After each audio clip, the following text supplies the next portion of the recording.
everyone, it's Michelle down at McDougall Cottage.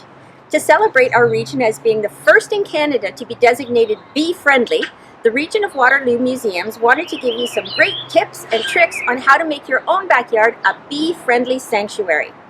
This is a great social distancing activity and fun for the kids, so join us in this 4-part series to learn how you can help to keep our bee populations healthy and strong.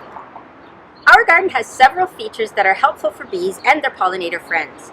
These features help bees find shelter. Just like you and I, they need a home to keep them safe. Typically, bees prefer dry, dark spaces. Underground bees will nest in abandoned mouse holes, under garden sheds, and in compost heaps. Ground-dwelling bumblebees also nest in a compost pile. Some just love the heat. Above-ground bumblebees will nest in thick grass and tree cavities, and will sometimes take over birdhouses that haven't been cleaned out.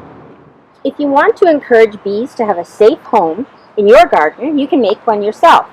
Keep a corner of the yard undisturbed without mulch and out of reach of sprinklers or irrigation systems.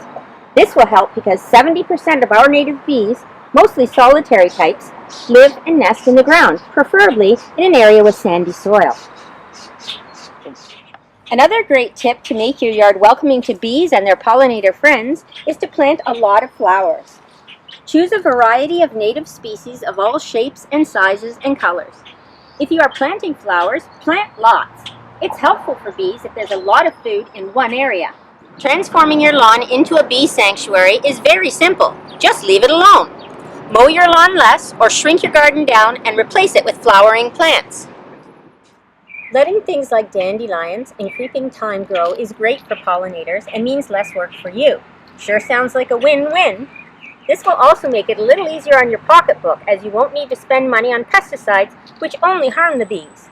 Like most other creatures, bees need water. So another great thing you can do to make your garden a bee-friendly one is make the bees a bee bath.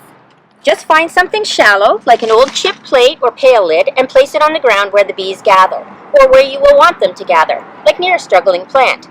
This will encourage the bees to move toward it to help it out. Add some flat stones so the bees have a landing pad, and then pour in some fresh clean water, but make sure not to cover the stones.